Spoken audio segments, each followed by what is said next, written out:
Toni Kroos podkastda Cristiano Ronaldo va Saudiya Ligasi o'rtasidagi munozaralarga, bahslarga shunday fikr bildirgandi. Nahotki Saudiya Ligasi ularni dunyo xaritasiga qo'shgan, hech kim kuzatmaydigan ligadan eng yuqori kuzatiladigan ligalardan biriga aylantirgan Cristiano Ronaldoni hurmat qilmayapti. Agar Ronaldo bu ligadan ketadigan bo'lsa, ularni hech kim kuzatmaydi degandi. Lekin bu fikrlarga juda ko'pchilik e'tiroz nazari ila qaradi, Kroosni tanqid qildi va qo'shilmadi. Ammo bu gaplar qanchalik haqiqatga yaqin ekanligi haqida nahotkina biroz o'ylab ko'rmadik. Keling, hozir siz meni kanalimga obuna bo'ling, sizlar bilan ushbu masalani birgalikda tahlil qilamiz.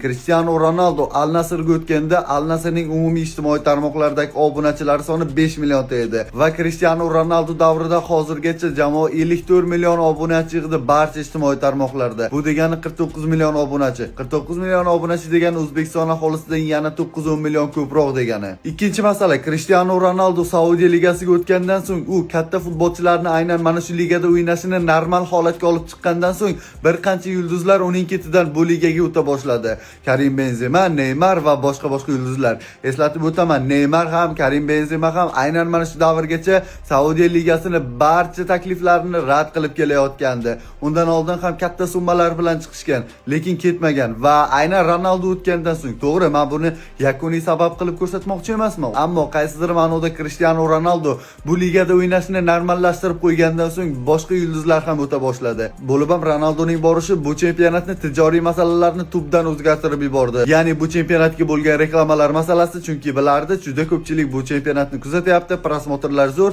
Agar reklama beriladigan bo'lsa, yaxshigina pul qilishini va bu bilan yana bir katta plyus, ya'ni o'sha biletlarni juda ham yuqori darajada sotilishi, pik darajada sotilishi. Oldin shunchaki Al Nassrning o'yinini kuzatish uchun tushadigan muxlislar bo'lsa, endi 2 karra bo'lgan holda Ronaldo uchun ham tushadigan muxlislar topiladi va bu albatta Al Nassrni Saudiya ligasini taraqqiyoti uchun ulkan hissa qo'shadi.